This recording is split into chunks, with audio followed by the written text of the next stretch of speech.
saya nyendar jelas. Oke, baik. Ini soalnya lihat putus-putus ya. Maaf, ini tadi barusan putus. Oke, kita lanjut.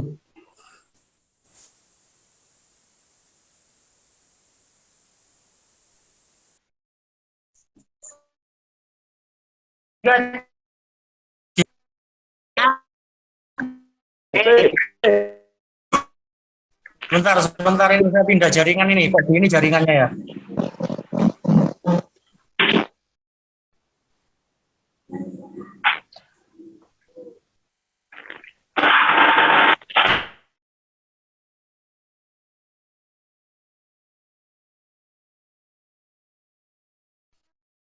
Saya pakai dua WiFi ini untuk biar nanti sinyalnya bagus. Ini saya di HP, bicara pakai HP ini menggunakan WiFi satunya ya. Baik, langsung aja. Teman-teman, alhamdulillah kita bisa berkumpul kembali di meeting Zoom malam hari ini. Tujuannya adalah kita kepingin saling menyemangati kembali, kita berkoordinasi, karena kabar baiknya alhamdulillah itu hari ini saya tuh ingin berbagi tips tentang mudahnya menawarkan TRI kita kepada masyarakat atau kenalan kita yang belum join saat ini. Kita ubah saja caranya, nanti kita simpelkan, mumpung ini juga di bawah kontrol dari Pak Nuryadi juga. Nanti kita bisa saling bersepakat apakah dengan cara ini nanti bisa efektif apa tidak. Tapi yang jelas saya sudah mempraktekkan hal ini teman-teman, dan alhamdulillah lebih bisa diterima daripada cara-cara kita sebelumnya gitu ya. Namun sebelumnya biar ini barokah, karena kebetulan semua yang hadir di sini mungkin tidak ada salahnya kita tampilkan di Fatihah dulu biar lebih barokah. Kita biar di sini nanti apa yang kita dapatkan hari ini benar-benar mendapatkan ridho dari Allah sehingga lancar semua, meladang closing semua ya. Nabi Mustafa Muhammadin sallallahu alaihi wasallam wa dzurriyyatihi al-Fatihah. Ya kana ya kana sa'in nasratul mustaqim siratal ladzina an'amta 'alaihim ghairil maghdubi 'alaihim waladdallin. Baik teman-teman, terima kasih. Doa tadi itu untuk kita semua, bukan untuk saya, bukan untuk Pak Cip atau yang lain, tapi untuk semuanya. Rekan-rekan semua, di sini saya sebelum berbagi tips ya terkait dengan apa yang seharusnya kita coba lakukan. Nah, ini di sini saya ingin kembali mengingatkan teman-teman tujuan utama kita bergabung di Business Tree Network ini. Seperti yang teman-teman ketahui, di sini banyak anggota yang tergabung dalam grup Sukses Makmur Bersama. Itu ada sekitar hampir 250 orang, tapi sampai tahu sendiri dari 250 orang itu ternyata orang-orang yang mau untuk berproses bisnisnya itu tidak banyak, hanya beberapa gelintir saja. Nah, agen-agen yang sudah ujian itu pun saya lihat tidak semuanya mau menjalankan bisnisnya, hanya mau di awal-awal. Tapi alhamdulillah patut saya bersyukur kiranya karena masih ada beberapa agen yang cukup semangat hingga sekarang tanpa kenal menyerah untuk terus berproses di TRI.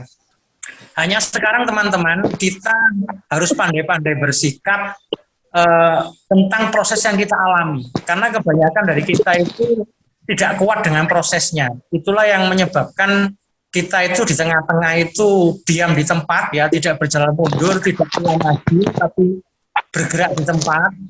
Ada pula yang sudah maju tapi kemudian mundurnya terpental jauh karena terlalu semangat, kemudian juga tanpa dibarengi dengan sikap mental yang benar, akhirnya malahan jadi bumerang untuk tidak jalan sama sekali. Banyaklah ya, kita semuanya sudah merasakan di sini. Karena saya lihat di sini yang alhamdulillah tadi mengiyakan untuk kita Zoom meeting malam hari ini itu bukan orang-orang yang mitranya cuma 3-2, enggak, sudah banyak. Contoh Pak Cip, walaupun Pak Cip itu sekarang mitra aktifnya tinggal 1, tapi setidaknya Pak Cip itu sudah pernah meng-closing lebih dari 5 orang. Bu Aropa apalagi, ya toh. Bu Husnul, apalagi Bu Umi, Pak Prapto. Ini semua tak lihat sudah jaringannya bagus-bagus semua nih. Ustadz Darsono, Bu Alfia, apalagi Pak Karni di sana yang sudah pernah naik posisi. Jadi karena kita itu sudah punya mitra lebih dari 3, dan kita ini sudah berlisensi alias kita itu sebagai seorang agen, sudah barang tentu kita itu modalnya cuma satu, Bapak Ibu. Agar nanti keagenan kita itu bisa menginspirasi banyak orang, minimal orang-orang yang ada di bawah kita masing-masing, agar kita bisa menjadi inspirator mereka.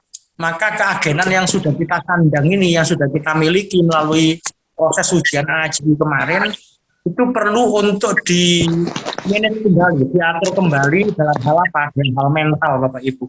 Ini perkenalkan, saya tidak akan lama-lama ya. Ini saya langsung aja share share screen seperti yang saya katakan tadi. Sebentar saya share screen biar teman-teman bisa lihat apa yang saya bicarakan. Sudah nampak di layar.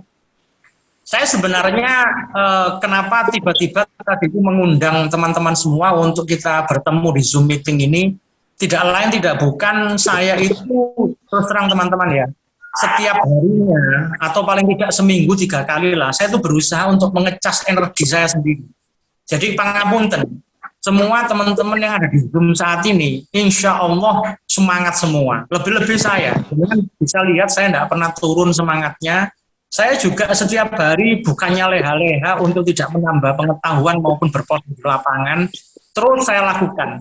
Saya saja yang aksinya luar biasa di lapangan dalam hal mengupgrade diri maupun saya itu di dalam berproses di lapangan itu aja. Bapak Ibu ya.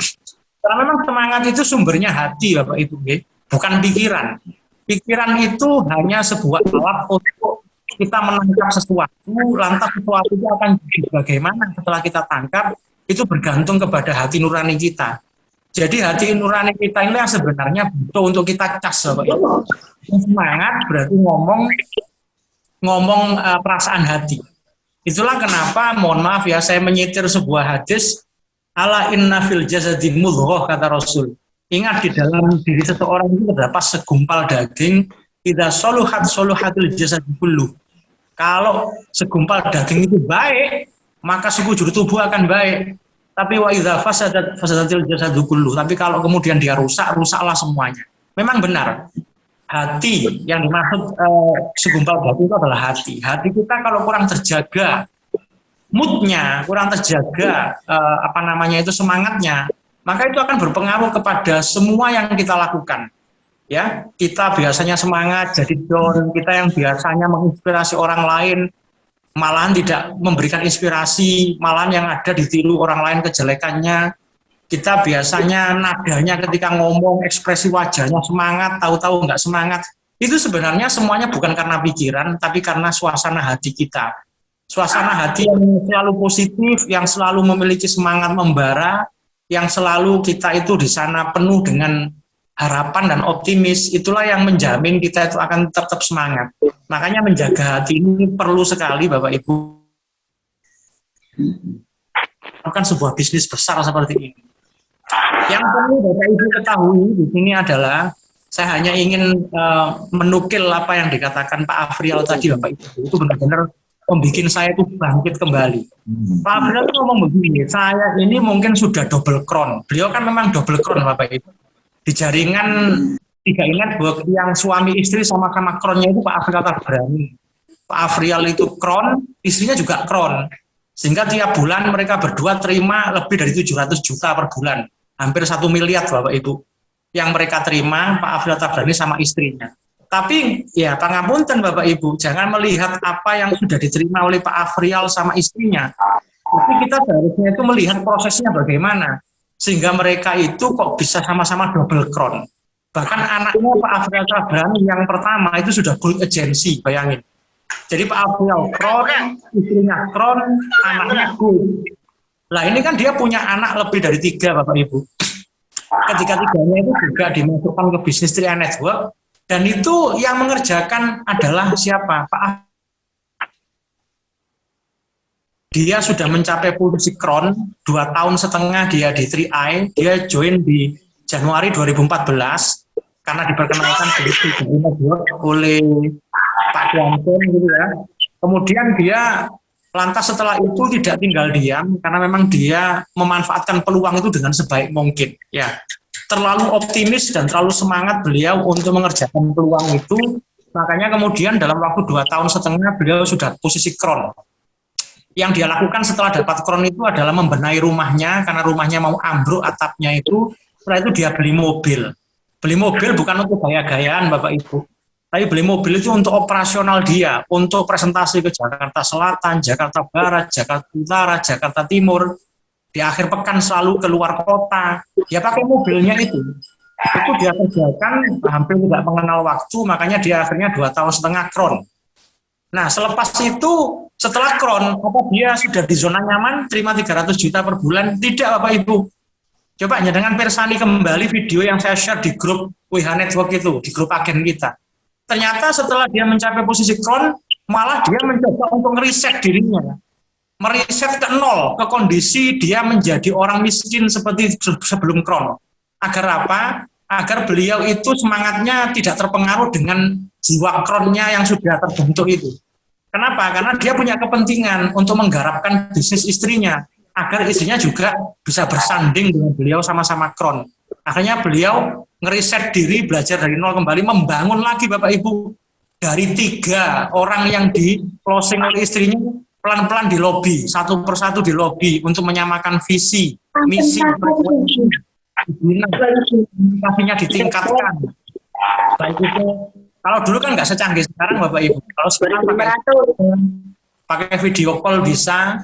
Nah, tapi kalau di sini tidak, Pak Afrial dulu itu belum masuk pada saat itu. Dia harus ke sono kemari untuk apa sih? Untuk sekedar mengawal 3 mitranya istrinya itu. Dari 3 itu ada yang bersepakat, dia akan dampingi terus sampai pada akhirnya usia 6 tahun dia bergabung di 3i, istrinya crown juga. Jadi Pak Afrial Tabrani 2 tahun setengah crown, 3 tahun setengah berikutnya istrinya yang crown. Udah terima 600 juta tiap bulan itu. Apakah kemudian Pak Afrial Tabrani berdiam diri sampai di situ? Tidak Bapak Ibu. Mungkin kalau kula jenengan wis cukup lah, wis cukup 600 juta kuwi apa ngentekno wis kegeden duit itu ya, sudah 4 miliar lebih. Tapi tidak dengan Pak Afrial Tabrani. Karena dia sadar Bapak Ibu bahwa apa yang sudah dia bangun selama ini itu akan ada masanya. Masa tidak dipedulikan sama sekali, itu bisa berpotensi untuk pelan tapi pasti akan hancur Bapak Ibu. Makanya beliau lagi-lagi mengosongkan gelas, dia meriset dirinya sendiri, tidak gengsi, turun lagi ke bawah, garap mitra-mitra anaknya. Ya, mulai dari 3 orang dulu, ngelosingin anaknya 3 orang dulu, dari 3 orang itulah yang nanti akan jadi fondasi kesuksesannya dia di bisnis yang ketiga. Ternyata alhamdulillah hingga tahun 2021 ini anaknya udah mencapai gold agency. Ya kayak Pak Dira Buana, Ko Edwin itu sudah gold agency, 35 juta per bulan. Nah itulah yang dilakukan oleh Pak Afrial Tabrani Bapak Ibu. Saya ingin bercerita tentang Pak Afrial Tabrani doang aja lah ya. Habis ini kita masuk ke materi sedikit saja. Nah yang menarik begini, tadi kan sempat dia cerita ya, dia kan punya ini sih, punya hobi baru. Pada saat dia masuk pada masa pandemi Maret 2020 itu kan dimulainya masa pandemi nasional kan ya. Pak Afrial yang biasa kerja keras tanpa kenal waktu, selalu pikirannya 3i dan 3i karena memang dia tidak bekerja apapun. Dia menyerahkan dirinya sepenuhnya kepada 3i. Karena dia yakin bahwa 3i itu akan menjadi pekerjaan yang bisa dibanggakan sepanjang masa dan bisa diwariskan. Makanya dia tidak melirik bisnis yang lain, dia fokus ke satu titik yaitu 3i. Nah, tapi sayang langkahnya itu harus terhenti sesaat ketika pandemi kan gitu. Nah, ketika pandemi harus ngapain dia? Mau prospekan juga tidak akan bisa seperti sebelum-sebelumnya ya toh. Kemudian mau itu keliling ke sana kemari juga dibatasi. Maka kemudian dia mengalihkan semangatnya yang tiada henti yang biasa kerja atau gila kerja itu dialihkan kemana? Dialihkan ke hobinya yaitu golf. Saya memang sering mengikuti statusnya Pak Afrial, Bapak Ibu, di Facebooknya, di Instagramnya. Ini kok orang ini kok tiap hari kok cuma main golf doang. Tak pikir untuk sekedar menyalurkan hobinya. Ternyata dia memang menyalurkan hobinya, Bapak Ibu. Tapi hobi yang benar-benar tidak hanya untuk mengisi waktu dan juga untuk kesenangan belaka, tapi beliau benar-benar niat. Jadi beliau punya 3 prinsip, ya, 3 prinsip. Yang pertama, dia itu punya mimpi.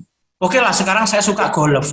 Tapi dengan golf ini jangan sampai hanya untuk mengisi waktu saya, untuk mengisi kebosanan saya karena pandemi ini, saya harus jadikan hobi saya ini menjadi hobi produktif, yaitu menghasilkan suatu ketika.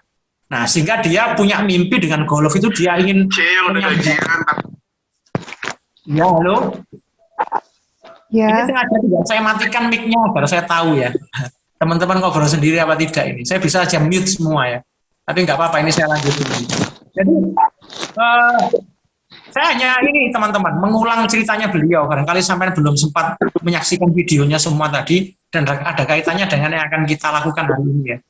Jadi beliau tidak hanya, golf itu tidak hanya dijadikan sebagai pengisi kesenangan, tapi beliau punya mimpi dengan golf itu. Dia ingin mensejajarkan dirinya dengan pemain golf terkenal dunia, yaitu Tiger Woods. Bayangin, kalau Tiger Woods kan memang penghasilannya murni dari golf, sehingga dia dapat bermiliar-miliar dari golf. Nah, Pak Afrial ini kepingin menggapai mimpi itu pula gitu loh. Di 3i saya bisa, kenapa di golf tidak bisa? Akhirnya karena beliau sudah menyatakan bahwa golf itu akan menjadi salah satu mimpinya, nanti dia bisa menghasilkan dari golf itu. Maka beliau selanjutnya meyakini setelah dia mimpinya dimunculkan, terus dia mencoba membangun keyakinan dalam dirinya.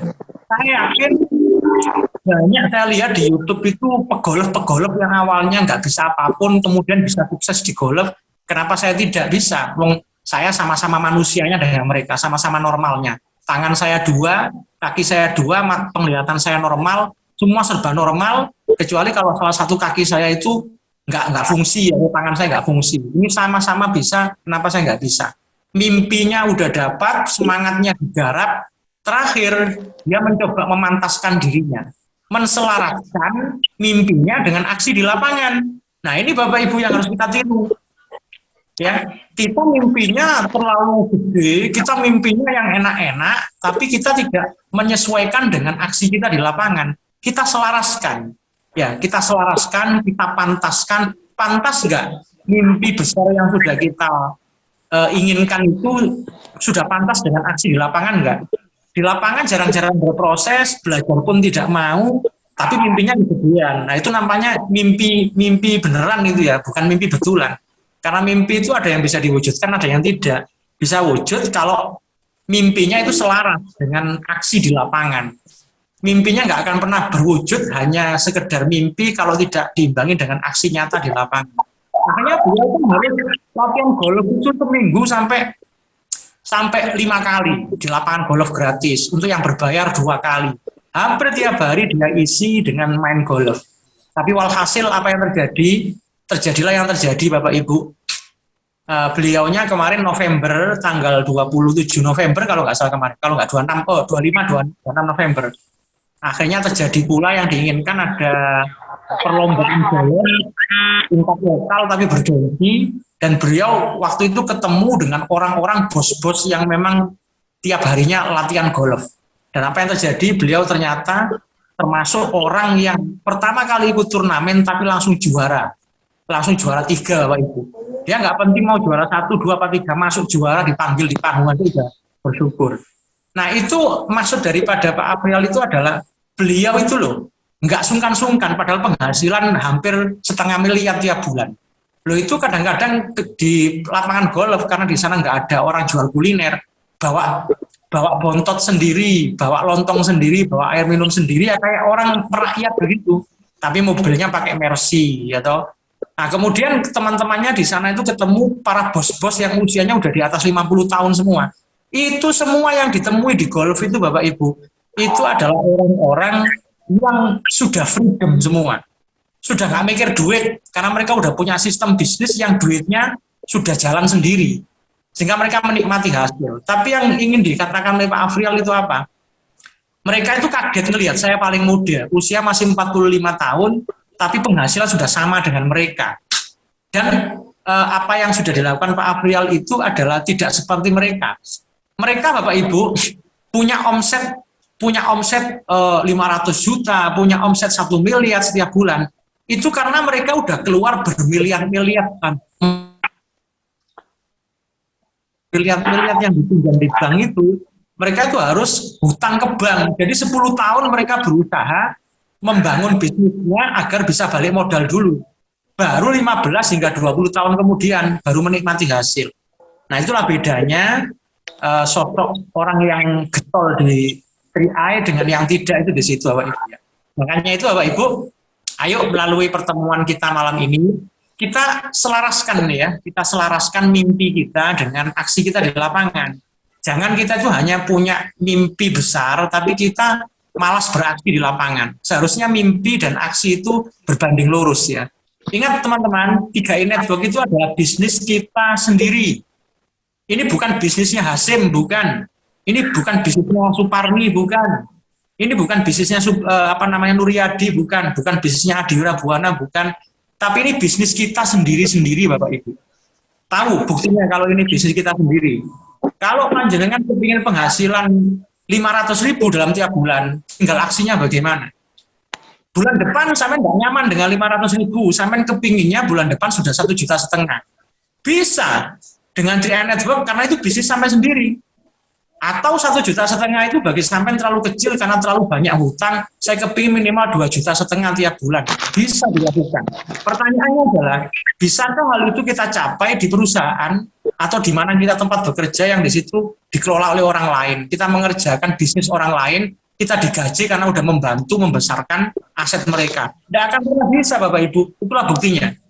Kenapa kemudian kita itu untuk bisnis orang lain, kita jadi karyawan orang lain, kita membesarkan aset orang lain, dan kita cuma diiming-imingi 2,5 juta, 4,5 juta, dan seterusnya, kita ngototnya setengah mati, sementara kita untuk menata bisnis kita sendiri, kemudian kita nggak punya semangat. Nah ini kan perlu dipertanyakan Bapak Ibu ya. Nah, itu itu buktinya Bapak Ibu. Nah makanya di sini bisnis ini bisnis kita sendiri. Saya sering ngomong, saya kemarin pada saat koordinasi dengan Ustadz Darsono, saya ngomong, bisnis Network itu sama dengan bisnis kita sendiri, buka toko lah, buka tokonya Bu Aropa, sekarang mungkin sama Bu Aropa. Ini ada yang dikecilin mic-nya Bapak Ibu, ya. Coba itu Bu Aropa kan punya toko itu. Saya yakin Bu Aropa banyak berharap dari tokonya itu. Ya, makanya dia berusaha untuk terus memperbanyak isi tokonya, agar lebih bervariasi, agar nanti banyak menarik pelanggan. Kemudian secara harga itu kalau bisa dimurahkan, ya toh, itu juga modalnya banyak. Wis ya apa carane lah, istilahnya Bu Aropa itu berupaya bagaimana tokonya itu langganannya semakin banyak dan semakin laku. Saya yakin tidak akan tinggal diam gitu saja Bu Aropa. Kenapa sih Bu Aropa itu kok sangat membela-bela sampai mati seperti tokonya? Karena itu bisnisnya sendiri. Nah, artinya apa teman-teman? Artinya kita itu, mohon maaf teman-teman ya, masih belum menganggap bisnis 3i ini sebagai bisnis sendiri. Ini masih dianggap bisnisnya Gus Hasim. Ini masih dianggap bisnisnya Pak Nuryadi. Padahal mohon maaf, kalau memang ini bisnis saya Bapak Ibu, harusnya yang dapat cuma saya. Tapi nyatanya kan tidak. Sampean dapat, saya juga dapat. Justru yang ada, kita itu saling membuka diri, saling gandeng-menggandeng, saling bahu-membahu untuk bagaimana bisnis kita semakin pesat. Rasanya aneh kalau kemudian di sini sukses itu cuma saya sendiri atau Pak Nuryadi sendiri misalkan, tapi kita nggak sukses. Ya Bu kenapa angkat tangan Bu Bisa ditulis di kolom chat Bu Umi. Nah, Oke. Angkat tangan soalnya ya Bu Umi ya. Oke, jadi teman-teman mohon di sini disadari betul bahwa ini adalah bisnis kita sendiri. Kalau ingin mengukur ini bisnis kita sendiri apa tidak, tadi sudah saya kasih clue-nya, petunjuknya ya. Nah ini tiap bulan kita kepingin penghasilannya itu berubah terus atau tidak, itu bisa. Tapi kalau di perusahaan kan tidak bisa. Perusahaan di mana kita bekerja misalkan. Nah ibarat toko tadi itu, tokonya mau kita jadikan omsetnya tiap bulan meningkat apa tidak, tergantung bagaimana aksi kita di lapangan. Jadi mimpi kita punya toko untuk punya omset yang terus meningkat, sehingga akhirnya ada yang ditabung untuk masa depan, kemudian ada yang dipakai pendidikan sekolah anak biar nggak kedodoran, kemudian untuk buat kulaan juga biar kulaannya meningkat, barangnya diperbanyak. Itu kan mimpi Bapak Ibu. Tapi mimpi itu akan bisa terwujud nggak? Kalau kemudian aksi kita di lapangan dalam mengelola toko kita itu gitu-gitu aja, kan tidak mungkin. Nah itulah enaknya kalau punya bisnis sendiri teman-teman ya. Nah ini yang harus teman-teman sadari ya. Oke, next berikutnya. Ini aja teman-teman ya. Ini yang saya ambil pelajaran dari Pak Afil Tabani tadi itu. Ini di yang kolom merah itu yang teman-teman harus ketahui. Kita harus setting mimpi kita. Mimpi itu apa sih? Mimpi itu ya harapan kita lah, harapan terbesar kita. Setiap orang pasti punya mimpi ya. Bukan mimpi dalam tidur ya. Harapan, cita-cita kita itu apa sih ya? Di balik kita berproses selama ini. Setelah Anda setting mimpinya, tumbuhkan keyakinan. Jangan sampai cuma punya mimpi tapi keyakinan tidak ada. Lah ini yang sulit ini teman-teman. Nggak semua orang itu berhasil menumbuhkan keyakinannya. Karena apa coba? Ya karena masalah tata kelola pikir aja sebenarnya. Nanti kalau keyakinannya sudah bertumbuh, pasti dia akan mencoba menselaraskan aksinya di lapangan dengan mimpinya. Pasti itu.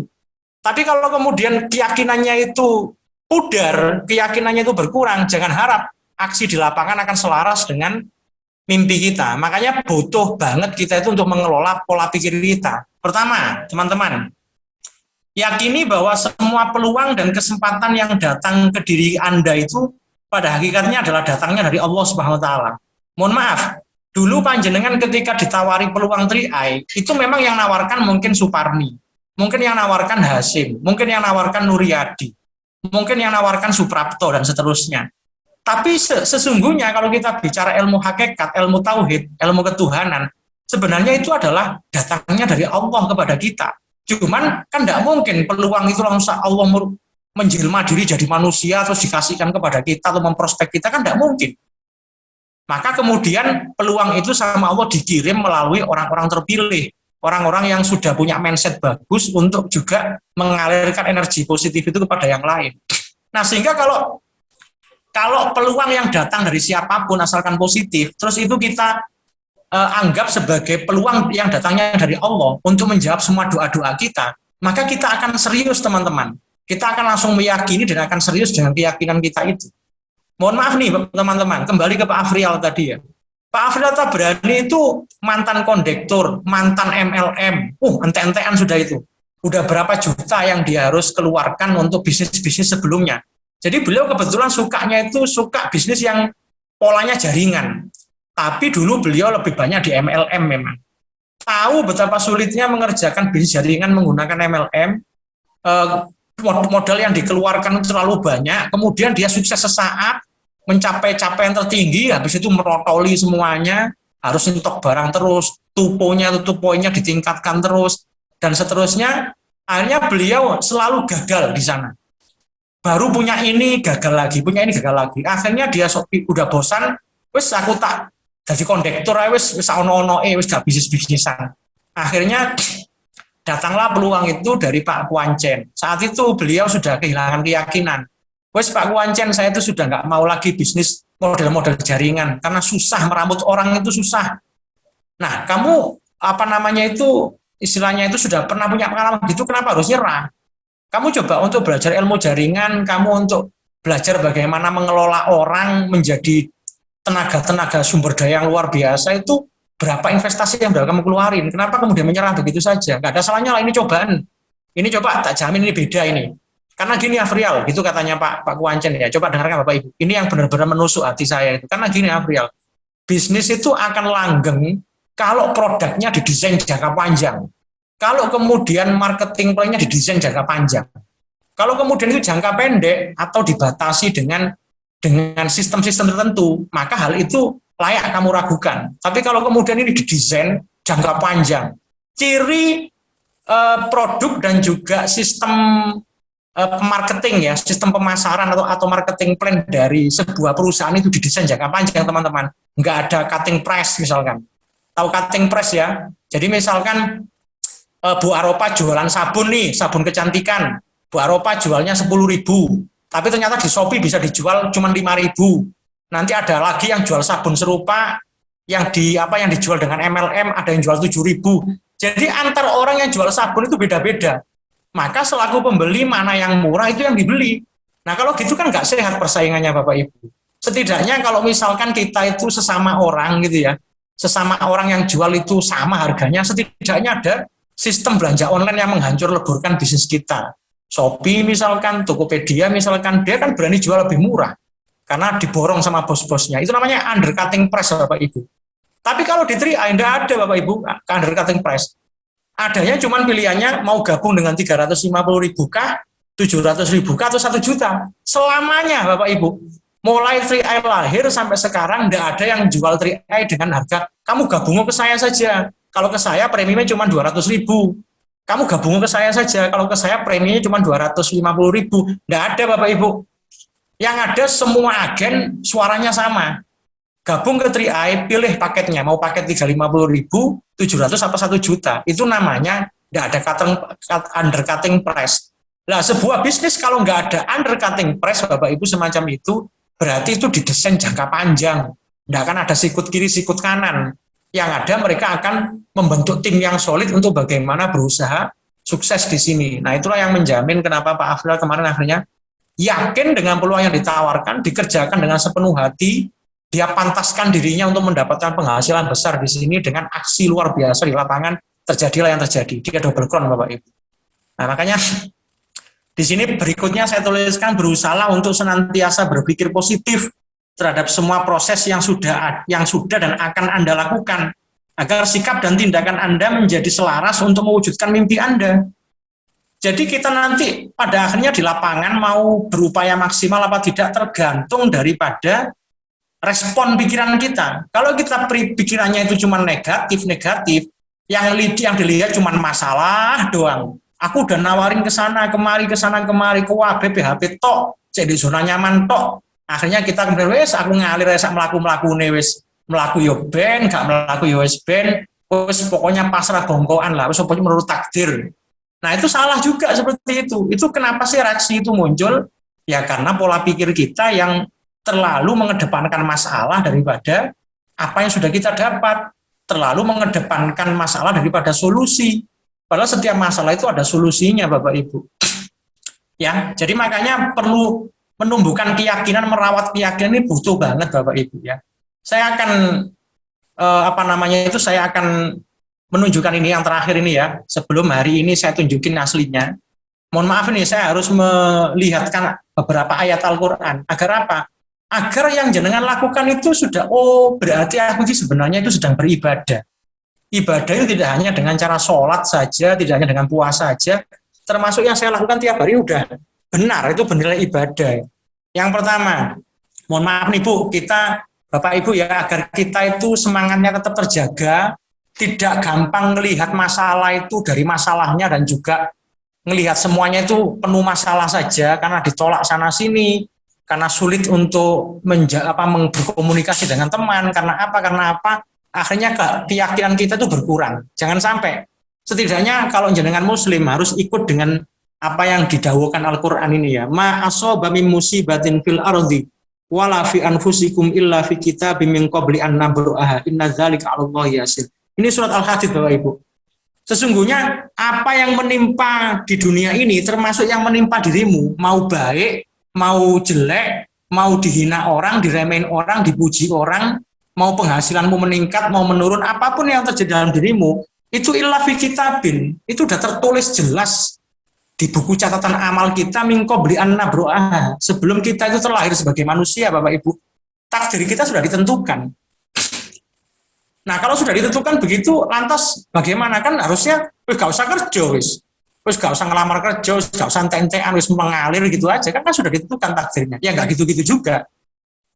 Tujuannya Allah itu sudah ditentukan semua tentang jalan nasib kita, garis hidup kita itu apa sih? Lanjutan ayatnya gimana? Li'alla ta'sau ala ma fatakum.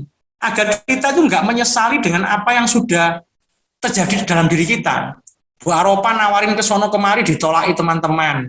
Akhirnya gara-gara ditolak menyesal, ngeresulo. Akhirnya memandang bisnis dia ini nggak bagus. Ini adalah penuh dengan masalah. nggak mudah sebagainya, agar nggak sampai terjadi perasaan gitu. Nggak usah terlalu menyesali dengan apa yang sudah terjadi, nikmati saja. Dan juga bagi mereka yang sukses, wala tafrahu bima atakum, juga mereka jangan terlalu bergembira dengan apa yang sudah mereka sudah Allah berikan kepada mereka. Ya, jadi tujuannya sudah ditetapkan itu ya benar-benar untuk kita itu melatih diri Bapak Ibu. Kita akan jadi orang yang sesuai dengan harapannya Allah apa tidak? Apa sih harapannya Allah? Lihat itu ayat yang paling akhir itu Bapak Ibu. Innallaha la yughayyiru ma biqaumin hatta yughayyiru ma bi anfusihim. Sesungguhnya Allah itu tidak akan merubah nasib kita sampai kita mau merubah nasib kita sendiri. Ini mungkin sering teman-teman dengarkan ini. Jadi kalau sudah ada ayat yang seperti itu, artinya ayat itu akan menguatkan ayat sebelumnya. Bahwa walaupun segala sesuatu itu sudah ditakdirkan oleh Allah Bapak Ibu, bukan berarti kita menyerah dengan takdir.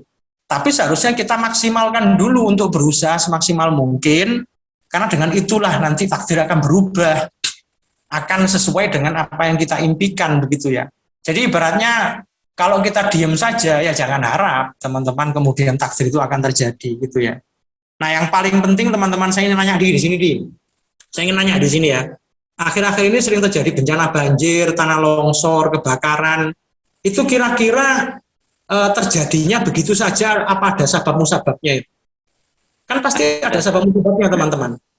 Apakah Allah yang membakar? Iya. Apakah Allah yang membuat banjir? Iya.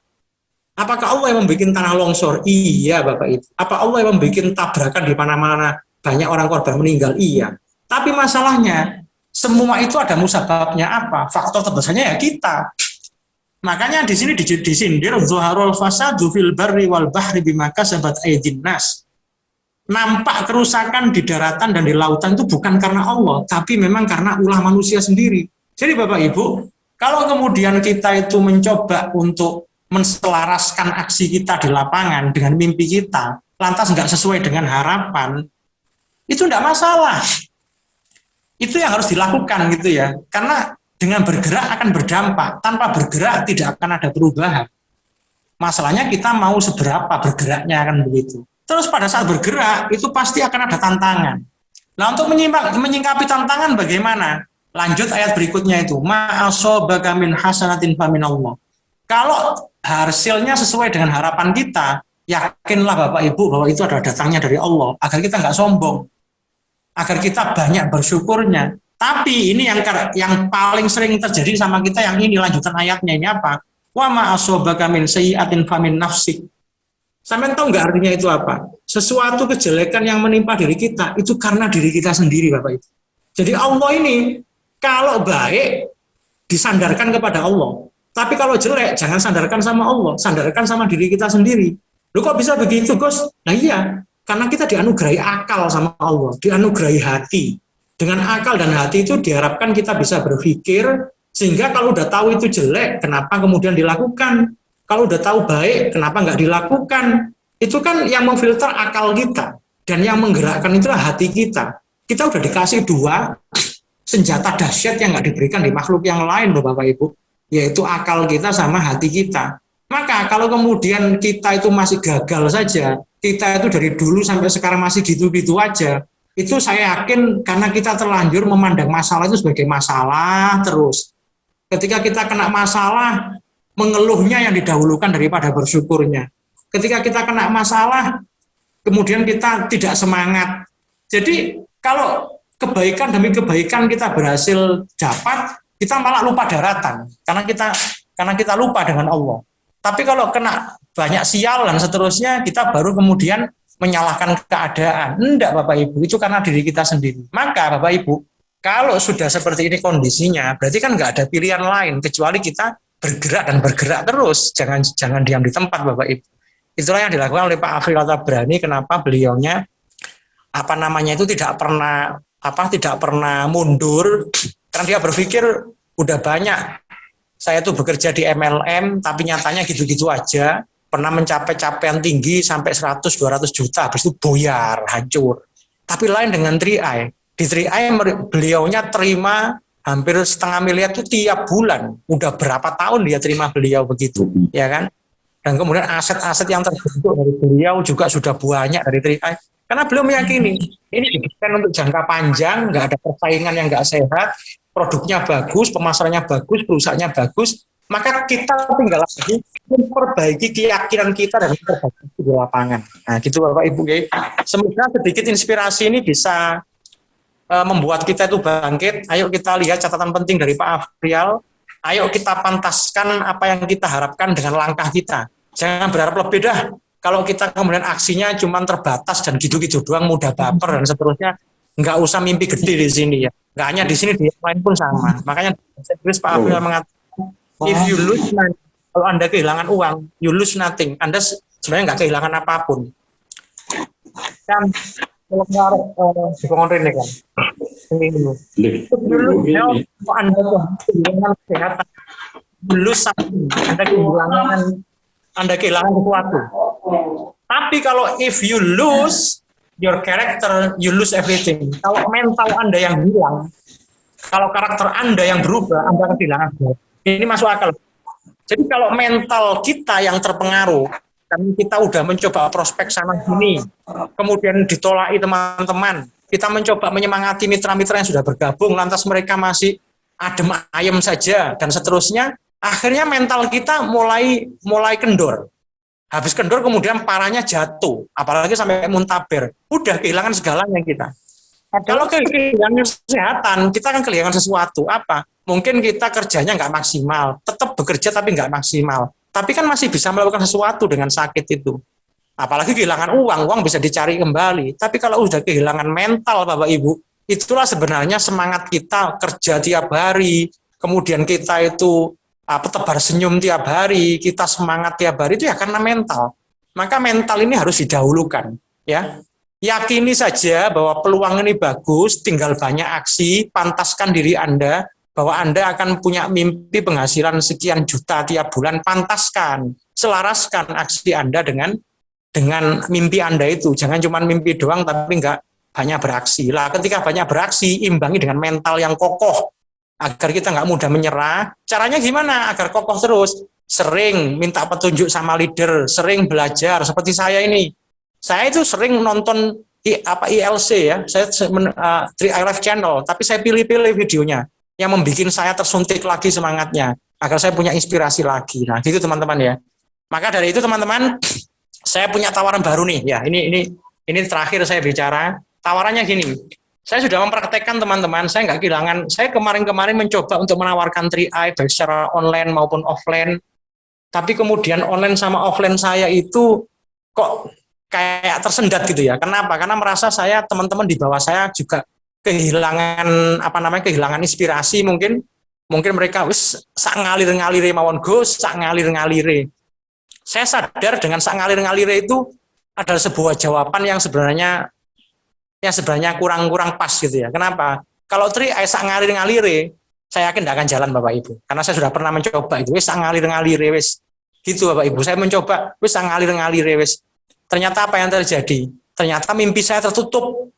Padahal saya sudah pernah terima gajian, walaupun saya tidak bekerja saat operasi itu masuk ke rekening. Loh, kejadian gitu kok nggak malah membuat mata saya tetap terbuka? Tidak. Ketutup mimpi saya dengan masalah-masalah yang ada. Makanya saya harus menemukan cara gimana caranya agar mimpi saya tetap terbakar Bapak Ibu. Ya saya bakar kapal saya sendiri. Saya tempatkan diri saya pada risiko yang paling risiko. Saya titipkan mobil itu ke 3i. Yang nyicil adalah 3i. Saya nggak mau keluar uang dari duit saya sendiri, biar 3i yang ngeluarin duit untuk mobil saya. Sama sekali Bapak Ibu. Mulai cicilan pertama sampai sekarang nggak pernah keluar duit, hanya 3i yang ngeluarin. Pertanyaannya, kalau saya leha-leha, wis ngalir-ngalir, wis, mohon maaf ini sebenarnya nggak perlu saya buka ini, agar Bapak Ibu nggak tahu rahasia saya. Tapi saya buka sudah. Wis ngalir-ngalir, wis.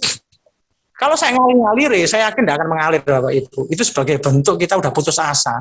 Makanya ketika putus asa, saya keingat mobil saya. Lah kok bulan ngarep iso apa sing bayari mobil, aku udah gak semangat. Itu bisa ditiru, bisa tidak Bapak Ibu. Kalau itu keputusan saya menempatkan diri saya pada kondisi paling resiko, di mana kalau diri saya nggak jalan ya udah ada paruan yang harus saya buang di sana kan gitu.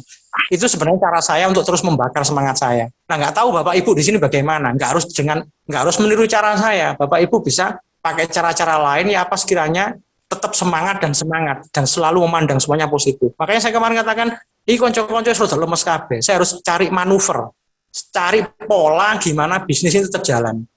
Akhirnya saya melakukan pembinaan pribadi-pribadi, pelan tapi pasti saya japri semua orang-orang yang belum tersentuh. Nah, akhirnya saya menemukan pola baru, Bapak Ibu. Nah, hari ini saya negosiasi, contoh ini ya, hari ini saya negosiasi dengan Bu Chandra ini, kepala sekolah SMK Istana itu. Saya japri dia, Bu, sampean mau nggak Bu, bekerja sama dengan saya untuk terus menumbuhkan jaringan jenengan, dan nanti panjenengan itu menumbuhkannya itu ndak harus dipikir sendiri, karena numbuhin jaringan itu nggak mudah juga, harus butuh tim dan penasehat unggul ya dari leadernya itu. Selama leadernya masih menggaransi mau ngawal, insya Allah jenengan akan tetap bisa berproses lebih baik. Mungkin Pak Wahid, akhirnya gimana Bapak Ibu, bayangin beliau punya murid per rombel itu target 1 poli, Bapak Ibu. Sampean punya berapa rombel? Rombel itu kelas, Bu. Di sekolah sampean ono pirang kelas? Ada sekian kelas. Kalau memaksimal guru-guru masih belum bisa, seperti Pak Rifai belum bisa karena nggak ada duit. Ya udah, nanti itu per rombel keluar 1 polis. Nah, nanti keuntungannya bagaimana? Niat nabung, nanti 2 tahun lagi pas anak-anak butuh biaya, ambil saja. Kenapa harus dilanjut sampai 5 tahun? Nggak usah. 2 tahun nanti per kepala tak hitungin berapa sekian ratus ribu per kepala. Loh kan sekolah ada wujudnya, yaitu membantu ngelola recehnya anak-anak. Berapa yang diperlukan? 5.000 tiap minggu. Maksudnya saya arek-arek 5.000 itu kegeden sangu. Sedino saiki sangu piro arek-arek? Oh ya, nggak mungkin Pak, anak-anak itu saya lihat itu tak sangune 10 itu mulai 1.000 lah, itu seminggu nyisikan 5.000, apa yang nggak bisa. Akhirnya Bu Rini sepakat, dan akhirnya dengan itu Bu Rini bisa menggait guru yang lain. Akhirnya dia langsung bisa memasukkan 7 orang, loh bayangin. Nah, itu kan perlu manuver gitu ya. Terus kemudian dengan Pak Darsono kemarin, ayo orang-orang itu biar nggak sindrom itu takut, belum udah takut karena kabar ABC yang nggak jelas. Nah ini karena kalau nggak dipikirkan caranya bisa mati kutu. Jadi karena saya itu sudah ada pada posisi panas terus, sehingga saya itu menggali diri saya, cara-cara menawarkan yang bagaimana yang sekiranya saya dan teman-teman saya di bawah itu jalan. Nah gitu Bapak Ibu. Nah salah satunya gini Bapak Ibu, ayo disepakati ya, nanti biar dikoreksi Pak Nuryadi ini. Gini Pak, Bu, gimana caranya, ini saya tutup dulu ya presentasi saya ini.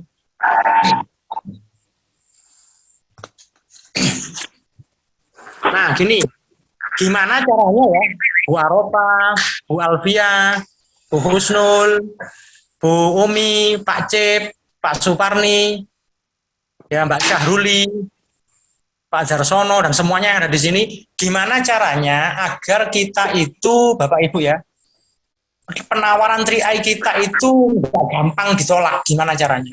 Sebenarnya udah kita lakukan ini Bapak Ibu. Saya punya cara efektif dan saya lakukan ternyata berhasil. Barangkali bisa ditiru. Jadi ayo kita sepakati para teman-teman agen di sini. Kalau nawari 3i, ini berlaku untuk jaringan SMB ya. Pada kondisi tertentu atau setiap prospek ini kita terapin enggak apa-apa. Gimana caranya kita tuh mencoba untuk membantu keuangan orang-orang yang kita prospek yang semula enggak punya tabungan, bisa punya tabungan, punya dana darurat, punya dana pensiun, punya aset seperti yang kita lakukan tiap kali prospek, tapi dengan cara gini, 6.500 tiap hari. Berarti kalau 6.000 orang kalau terdengar 11.700, apalagi 12.000 yang biasa kita lakukan, kan itu tujuannya untuk ngebikin mereka itu nggak beban ngelihat 3i gitu ya. Nah kalau ternyata survei membuktikan 11.700 ataupun 12.000 itu masih beban buat mereka, apalagi per hari. Gimana kalau cuman 6.500? Atau dikecilkan lagi 6.000, bukan 6.500, 6.000 sudah. Berarti kalau 6.000, nanti kita menabungkan premi mereka tiap 2 bulan. Nggak masalah Bapak Ibu, yang penting latur. Tiap 2 bulan, 2 bulan, 2 bulan, lebih baik daripada tidak sama sekali. Ya, ini kita coba biasakan memprospek gimana kalau kemudian kamu ikut mengelola duit kamu tanpa harus kamu itu terlibat aktif, berpusing-pusing mengembangkan duitmu, dari mengembangkan perusahaan, tapi dengan 6.000 perak tiap hari. Nah itu artinya nanti per 2 bulan, tapi Ibu nggak perlu, nanti Bapak Ibu nggak perlu, nanti tiap 2 bulan saya tabungin, nggak perlu. Pokoknya tahunnya mereka 6.000 tiap hari. Berarti kalau 6.000 tiap hari, satu bulannya kan berarti kurang lebih 100 berapa itu? 160-an ya? 160 atau 170 itu. Kalau 6.500 berarti hitung 155. nah itu dia. 155. Kayaknya kurang ya, berarti 1.500 itu. Tadi 6.500 itu, coba yang saya suarakan 6.500. Begitu orang kedenger nyisihkan 6.500, itu ternyata gampang buat mereka. Nah itu nanti setiap setiap seminggu sekali. Nah ya udah, setiap seminggu sekali nanti bisa di. Nah, kalau saya kemarin lebih, kalau saya yang sudah saya lakukan lebih menunjuk koordinator. You tak bangunkan tim dari sini ya. Mungkin Pak, kita bangunkan tim, baru kita bicara mimpi. Wong tim aja belum terbangun, apalagi bicara mimpi. Tak bangunkan ya timnya ya, 3 orang dulu, dari situ nanti sampai bisa dapat subsidi 200.000, dari situ nanti sampai dapat penghasilan. Caranya gimana? Saya tunjuk sampai selaku koordinator wilayah sini untuk narii duitnya teman-teman yang biasanya prospek wilayah sini setiap seminggu sekali. Berarti kalau 6.500 dikali seminggu berapa Bapak Ibu? Ambil itu setiap minggu sekali. Nah nanti setiap 2 bulan sekali kita tabungkan. Nah dengan begitu insya Allah akan lebih terasa ringan. Ngedenger 6.500 itu akan terasa ringan buat mereka untuk mau berproses di 3i. Apalagi di sana polanya kita bangunkan tim Bapak Ibu. Wah itu lebih dahsyat lagi. Iya ya, ternyata di sini itu nggak sulit kok ya. Kenapa? Karena ya ini dibantu kerja tim, so yang dibutuhkan juga nggak banyak. Kalau kita ngomong 12.000 per hari atau akhirnya sebulan 350, itu udah kita coba Bapak Ibu. Saya juga udah coba berkali-kali, ternyata itu kurang efektif. Tapi dengan 6.500 sehari itu kok efektif gitu loh. Jadi mau nggak kamu tak kasih sistem bisnis, cukup dengan kamu berhemat 6.500 perak. Iku oleh tempe situ Bapak Ibu. Oleh itu itu kaya gak oleh 6.500 itu. Insya Allah gak oleh. Pentol cilok mungkin oleh, tapi 6.500 itu lek gawe tuku bakso kaya gak nutup. Jika itu tempe oleh pirang iris, jika itu tahu oleh pirang iris gitu ya. Omane jika itu iwak, iwak pindang, iwak tongkol gak oleh kaya 6.500 itu. Nah, makanya kan dengan 6.500 itu mereka akan merasa kecil banget. Nah, kecil banget sehingga nanti setiap harinya mereka harapannya bisa menyisihkan. Itu Bapak Ibu, kita nawari masa depan kepada mereka, kita nawari cicil masa depan untuk mereka, tapi dengan 6.500 kita biasakan coba. Kalau sampai tidak percaya, kalau ada teman yang kepo, langsung arahkan dengan saya, kita video call. Kalau jauh, kalau nggak terlalu jauh, saya bisa langsung ke lokasi, saya akan prospek dengan 6.500 itu. Saya bisa lihat efektivitasnya kayak gimana nanti. Mungkin itu teman-teman yang perlu saya sampaikan, agar kita itu nggak kehabisan cara untuk prospek tentang 3i ini kepada orang-orang kita punya ya. 6.500 benar-benar nggak berharga waktu itu seharusnya. Kalau mereka masih mikirkan dunia akhirat, jadi mereka itu benar-benar masalah di keuangan mereka. 6.500 sedina ganti duit itu kan isinya itu berarti cuma masalahnya mereka. Kita bisa lihat kondisi keuangan mereka sangat bermasalah. Mungkin gitu dulu yang perlu saya sampaikan teman-teman. Kita ubah saja caranya menyampaikan dari yang semula 12.000 per hari, 6.500 per hari. Tapi ya gitu, nabungnya nanti tiap 2 bulan. Ini ternyata efektif banget. Bu Rini mempraktekkan, Bu Nurul mempraktekkan. Dan ini nanti akan saya geber dengan teman-teman semua. Kita samakan cara, visi misi kita untuk menawarkan 3i cukup dengan 6.500 per hari. Nah itu nanti sehingga tiap 2 bulan bisa kita tabung. Tidak apa-apa per 2 bulan tapi lanjut. Ya teman-teman ya, monggo Pak Nuryadi kira-kira bisa ditambahin Pak barang 10 menitan untuk teman-teman yang hadir di sini. Terima kasih teman-teman, semoga barokah manfaat. Amin, amin, Allahumma amin. Ya, terima kasih atas waktunya Pak Hasim dan teman-teman yang hadir ya. Luar biasa ya, jadi kita harus bersyukur ya punya leader kayak Pak Hasim ya. Jadi saya pun bersyukur ya punya core leader kayak Pak Hasim ya. Jadi itu yang harus kita syukuri yang pertama. Yang kedua, yang seperti disampaikan oleh Pak Hasim tadi benar. Jadi ini bisnis Anda sendiri ya. Jadi yang harus kita bangunkan saat ini apa? Ini bisnis kita sendiri. Kita mau sukses atau tidak ada hubungannya dengan leader sebenarnya. Ya, tidak ada hubungannya dengan leader. Leader cuma membantu saja. Ya, tapi Anda dimotivasi kayak apapun ya, tapi kalau Anda tidak punya keyakinan bahwa ini bisnis Anda sendiri, ya Anda tidak akan pernah sukses. Ya, Anda udah tepat ya di jaringan SMP, punya leader yang luar biasa ya, selalu memikirkan Anda ya. Lah itu harus kita selaraskan, harus kita imbangi juga kan, ya kan. Kita harusnya, saya ya, wah aku punya leader Adiwira Buana, saya gini-gini, sebenarnya saya malu gitu. Leader saya luar biasa, enggak pernah Pak Adiwira Buana itu sambatan, enggak pernah loyo gitu loh. Jadi saya loyo, wah aku izin aku harus merapat ke Pak Adiwira Buana. Itu yang saya lakukan gitu loh. Dalam arti kalau aku lagi loyo, lagi nggak semangat, saya merapat ke leader. Supaya apa? Supaya saya punya energi ketularan gitu, ibu-ibu. Jadi ya harus kita pahami sekarang ya ini bisnis Anda gitu. Ya, nggak perlu disuruh-suruh, nggak perlu karena di sini kita leader bukan bos gitu loh. Kita posisinya sama, ya bermitra bisnis gitu loh. Posisinya sama. Enaknya apa? Enaknya kalau leader ya kita minta bantuan kayak apapun pasti diupayakan, ya pasti dibantu.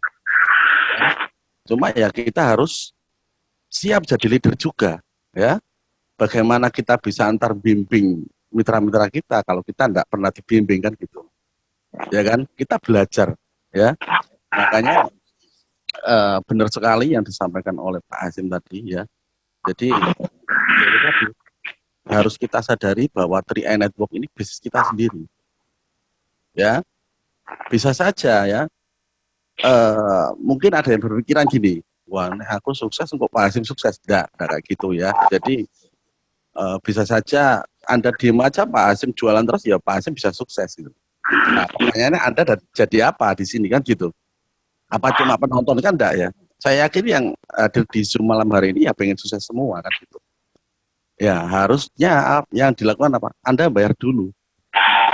Bayar apa? Bayar kemampuan Anda. Berikan kepada 3i, pasti Anda dibayar lebih. Terus yang kedua, kalau masalah prospek ya, masalah prospek yang seperti disampaikan oleh Gus Hasim tadi, itu manuver ya, cara-cara ya yang mungkin dari Pak Hasim harus kita akui ya, kita harus bersyukur juga punya leader yang mau memikirkan kita itu yang kedua. Terus ya harus kita sadari ya. Saya ingat kata-katanya Jack Ma, ya. Di mana ada masalah di situ ada peluang, Bapak. Ya, kalau kita lagi prospek, ya, orang itu berkeluh kesah berarti kan ada masalah. Sebenarnya itu ada peluangnya, ya kan. Tinggal kita masuknya bagaimana, kan itu, ya kan. Makanya sering sekali Pak Raymond juga mengatakan gali informasi sebanyak-banyaknya. Supaya apa? Supaya kita bisa ngasih solusinya kan gitu. Ya. Benar katanya Sigma, di mana ada masalah di situ ada peluang Bapak Ibu. Ya. Orang contohnya kayak gini, kenapa sih Gojek itu akhirnya booming? Kenapa Gojek akhirnya jalan gitu? Ya kan? Ya karena orang banyak membutuhkannya. Ya kan dari dulu ojek ya ada gitu, tapi kenapa nggak jalan? Ya kan? Tapi dengan didesain sedemikian rupa akhirnya apa? Menjadi solusi untuk banyak orang. Orang yang malas keluar pengen mak jajan tinggal GoFood. Ya kan?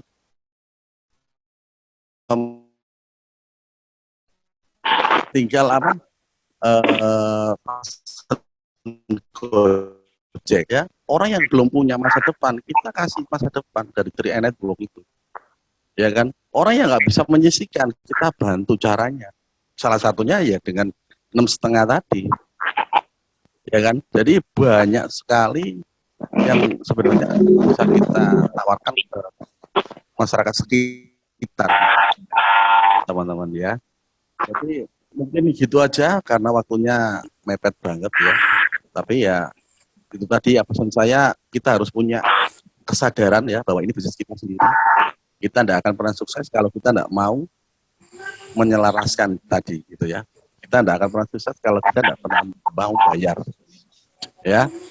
Itu mungkin gitu aja Pak Hasim. Oke, terima kasih Pak Nuryadi. Jadi teman-teman di akhir pembicaraan ini ya sudah 1 jam, kita mulai setengah 7 tadi, sekarang setengah 8 cukup sudah. Jadi saya ingin katakan sekali lagi teman-teman, teman-teman, karena yang sering itu kita pada akhirnya sekarang adem ayem karena kita memandang 3A ini dipandang dari masalahnya dulu. Harusnya panjenengan selaku agen yang sudah terima penghasilan berapapun tiap bulan, itulah yang harusnya menjadi nilai syukurnya. Piro-piro orek aku biyen gak duwe tabungan, saiki duwe tabungan, piro-piro aku biyen iku nabunge full 350, saiki dibantu perusahaan piro-piro untung-untung lek wis nabung gratis. Perkara dapat penghasilan tambahan tidak, itu tergantung apa? Proses saya. Mungkin saya kurang maksimal dalam berproses. Jadi kita itu kalau memandangnya itu karena penuh dengan pandangan syukur, maka kita mengedepankan matur suwun daripada kita mengeluh Bapak Ibu. Udah, jadi sikap dan mental kita akan menentukan kesuksesan kita. Tetap dibangun mentalnya Bapak Ibu. Kita itu di sini cuman apa sih? Kita yakini tadi, ayo kita kembali ke sama yang saya bicarakan sedikit tadi itu, ma'asoba kami khairin faminallah. Kalau baik itu datangnya dari Allah. Kalau jenengan mudah closing, teman-teman nurut semuanya, syukuri itu karena memang Allah yang mentakdirkan begitu, yang mengatur begitu. Tapi kalau wama asobaka min sayyi'atin famin nafsik, kalau terjadi masalah, kita prospek ditolak, kemudian kita mencoba membina teman-teman, masih belum juga merespon, kita kemudian mencoba dengan berbagai upaya masih hasilnya nihil, maka famin nafsik, yakini itu adalah karena Anda sendiri. Mungkin Anda mudah menyerah, Allah sedang menguji kita melalui ujian seperti ini, untuk nanti setelah ini kalau kita ikhlas menerimanya, kita tetap banyak bersyukur, siapa tahu lusa akan meledak omset kita, siapa tahu kita itu akan menjadi sukses. Itu hanya pola pikir aja. Kadang-kadang kita terjebak di situ, akhirnya kita nggak mau berproses. Itu teman-teman ya, memang nggak mudah, tapi itu harus sering dilatih teman-teman. Itu udah tak latih di diri saya, luar biasa sudah untuk inspirasi itu. Ayo kita mulai berprospek. Bu Aropa dan yang lain di sini, monggo Parni Sedoyo memiliki ampun gede-gede nawari 3A 6.500 tiap hari. Saya yakin 6.500 itu bukan sesuatu yang terlalu sulit dijangkau. Kita coba dulu. Jangan pernah istilahnya itu menyepelekan. Sampun Gus, malah kula tawali 1.000 bendino. Waduh, rek 1.000 bendino nabunge pirang wulan pisan. Cek mboten purun iki nemene. 1.000 gede ta, 1.000 niku damel tuku kerupuk. Permen oleh mek 3.000 niku ya. Berarti lek permen oleh 3 lek 6.500 kan berarti 6 berarti ya 18, oleh permen 18. Mosok menyisihkan 12 permen naik gak mampu kan. Nah itu yang harus Bapak Ibu tahu apa namanya itu pegang. Nanti pola-pola mengembangnya gimana bisa konsultasi saya, ngajak saya untuk contoh-contoh awal. Nanti kalau Bapak Ibu sudah tahu cara menawarkan 6.500 itu, ngono yo carane lek teko Gus Hasim yo sak tirune. Enak sudah teman-teman ya. Itu mungkin oleh-oleh baru pembicaraan kita di malam hari ini tentang menata kembali pola pikir kita agar kita nggak mudah menyerah, bahwa itu semua pada dasarnya adalah Allah, Bapak Ibu. Jangan kemudian menjustifikasi, waduh itu berarti istilahnya masalah tok lah. Jangan sampai ingat-ingat dawuhnya Gusti Allah di Al-Quran tadi itu ya. Baik dari Allah kita akhirnya bersyukur, jelek karena diri kita sendiri. Maka solusinya pertebal keyakinan, perbaiki keyakinan, mimpi Anda terus jangan pernah pudar, dan jangan terus banyak aksi, diselaraskan langkah di lapangan dengan aksinya. Seraya nyari coba cara-cara baru, misalkan malam ini kita sepakat jaringan SMB tiap nawarno 3A 6.500. Tapi rupanya dari 6.500 dianggap wah kecilin mas, gak sing lu gede meneh. Wah kesempatan ya wes 12.000 per hari. Nah itu kalau bagi yang mau, apa yang merasa terlalu kekecilan. Tapi kan rata-rata 12.000 udah kita coba. Dan banyak mentalnya kan ya, coba yang 6.500. Gitu teman-teman, matur nuwun, sampun hadir, sabar menunggu. Barangkali ada pertanyaan, monggo 5 menit lagi, kalau enggak saya akhiri. Monggo rekan-rekan.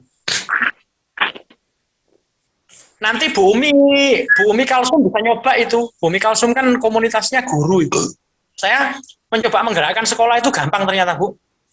Saya niru caranya Bumi Putra. Bumi Putra itu kenapa kok banyak ditiru? Karena dia preminya kecil banget.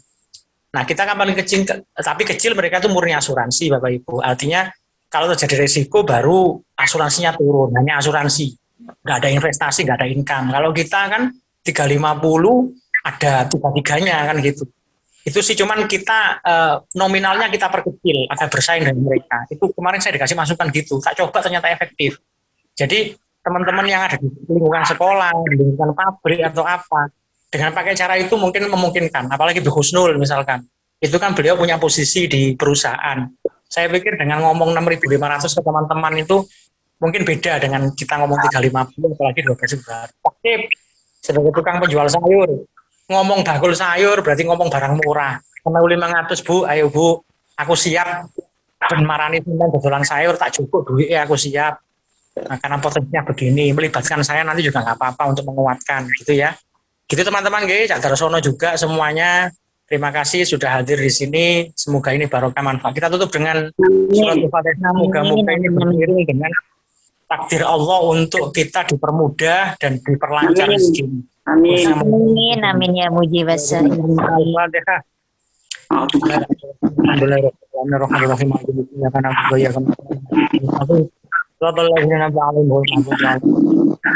Terima kasih teman-teman. Kita akhiri dengan bacaan sholawat biar semakin makbul. Allahumma sholli ala Muhammad. Allahumma shalli wa sallim alaihi. Assalamualaikum warahmatullahi wabarakatuh.